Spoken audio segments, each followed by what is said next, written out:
देखिए, मैं हज हाउस विजिट किया हूँ। मेरे साथ हमारे हज सेक्रेटरी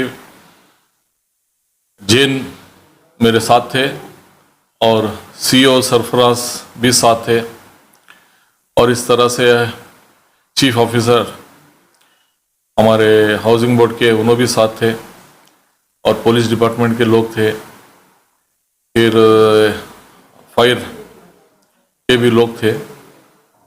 तो मैं पूरा विजिट करके तो वहाँ पे सभी बता रहे थे कि शॉर्ट सर्किट से हुआ बोल के, क्योंकि वो काम कर रहे थे उस टाइम, उन्हीं के सामने ऐसा हुआ बोल के बताए। तो फिर भी मैं इसको एक इंक्वायरी करो बोल के सेक्रेटरी को बोल दिया हूँ। सेक्रेटरी एक ऑर्डर इशू कर दिया है कि इमीडिएट इसकी इंक्वायरी बिठा के इंक्वायरी में करेक्ट रिपोर्ट आना चाहिए। तो 2-3 इंक्वायरी आ रहे, पुलिस डिपार्टमेंट के आ रहे, प्लस हाउसिंग बोर्ड से जो चीफ इंजीनियर उन्होंने सर्वे करके बोल रहे, और एक कमेटी फिक्स बिठाए जो गवर्नमेंट से, उसकी पूरी रिपोर्ट आने के बाद सच्चाई सामने आएगी।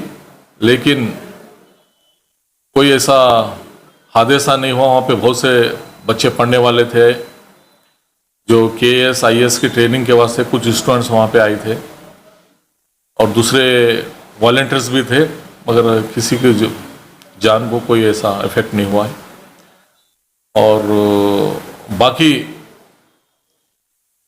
इमीडिएट उसको एक्शन लेंगे। और ऑलरेडी माइनॉरिटी मिनिस्टर ज़मीर साहब भी विजिट किए हैं, और वहाँ के लोकल MLA और मिनिस्टर हमारे कृष्णा बैरागौड़ा भी विजिट किए हैं।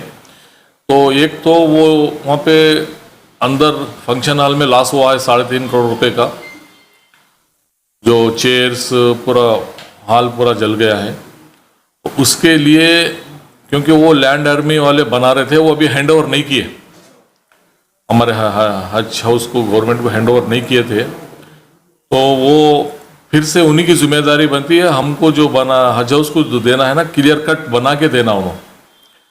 और सेकेंडली थिंग क्या है बोले तो, मैं CM सिद्धरामैया जी से भी मिलके इसको एडिशनल 5 करोड़ रुपए दो बोल के पूछने वाला हूँ।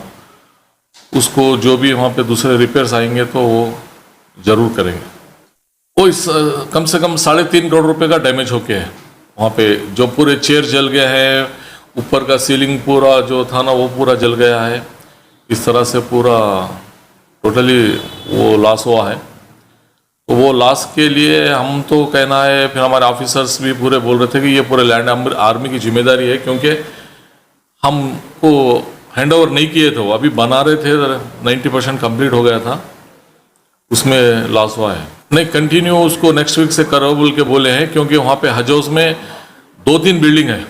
ये ओनली फंक्शन हॉल का हादसा हुआ है, दूसरे जो बिल्डिंग्स है लग के अटैच में वहाँ पे कुछ नहीं हुआ, तो उस बिल्डिंग में कर सकते हैं। नहीं, उसके लिए जो हाउसिंग बोर्ड से चीफ इंजीनियर सुप्रीम इंजीनियर जो आए थे, तो उनको स्ट्रेंथ कैसा है देखो बोल के वो भी इंक्वायरी के लिए बोले हैं। तो रिपोर्ट आने के बाद ही पता चलेगा। सर, हज हाउस इंश्योरेंस था क्या सर उसका?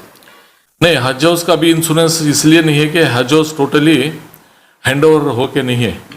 वो BBMP में उसके कुछ डॉक्यूमेंट्स, खाता वो कुछ बन रहा है, वो टोटली हैंड ओवर होने के बाद इंश्योरेंस क्लेम होता है। 2 से 3 मंथ्स लगेगा जो हॉल, क्योंकि टोटली हॉल पूरा जल गया, फिर से उसको नया रिनोवेशन करना है बोलते हैं, वो 3 मंथ्स तो लगेंगे मेरे साथ।